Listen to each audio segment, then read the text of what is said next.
leading up to this announcement, this was the match I was looking forward to the most because I am all on the mic drop Acclaim train, baby. Thanks to you. Thanks to you, bro. I appreciate it. Thank you so much. I mean, everything about them just exudes star power. They're great chemistry together. They have a great dynamic, great look together.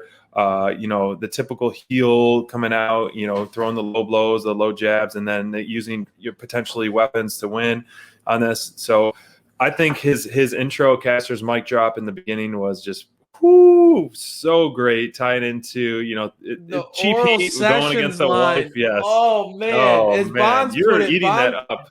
Bonds put it really. I mean, that's a softball, but I mean, it was like that was a layup, and that is just that was right there. And for a guy who's as creative and funny and just like not afraid to push the boundaries and kind of like give you those oh shit moments, Max Caster, you knew he was going to go in on that moment, and he did, and he hit it out of the park with that pre-match battle, that rap. Caster is so creative and so funny. I love his stuff.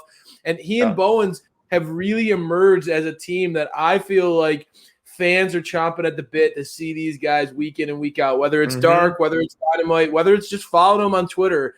Anytime you get an opportunity to like interact with these guys and see what they're capable of, they are constantly on point. And there's no wonder why everybody loves the Acclaim. They are absolutely killing it. I was intrigued. You said it.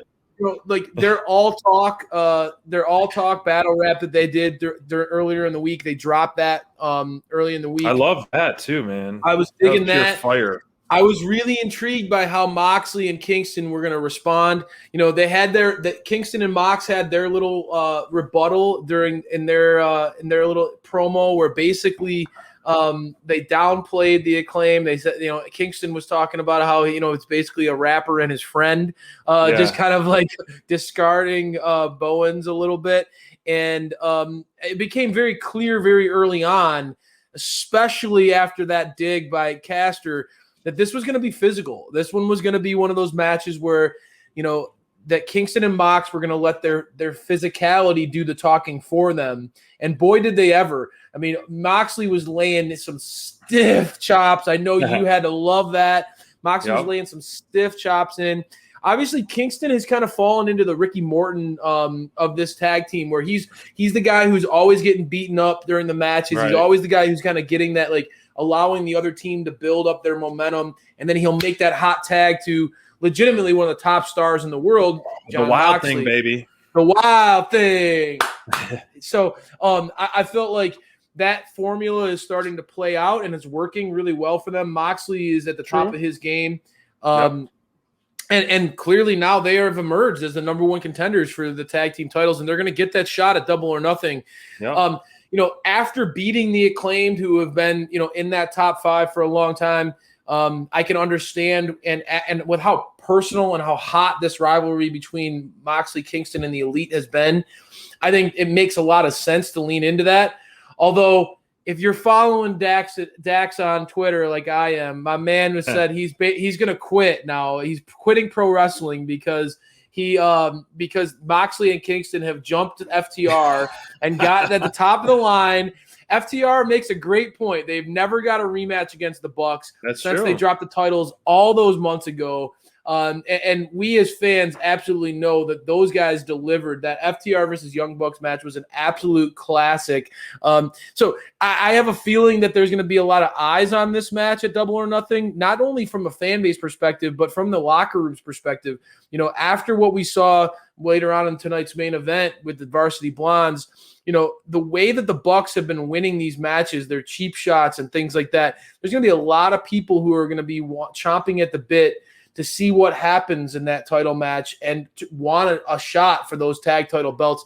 The Acclaimed, even though they came up short in this match, they look great. I feel like the Acclaimed have solidified themselves as a legitimate tag team who can and should get a title run down the line. They have the charisma in the ring, in and outside of the ring. They, like you talked about, SPD, they're very polished together. The way those two work together seems just very, very smooth. You've talked about it in the past. Bowens is that guy who's that powerhouse, a believable enforcer. Yep.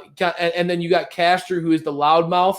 It really works well. You need man. that. It's a nice pairing. You're absolutely right, and you saw that diamond very early on, and I was not on the Acclaimed train, and I'm totally on the Acclaimed train. That double suplex crossbody off the top of the Acclaimed, was great. First suplex off the top, and then another one by Caster, then that crossbody.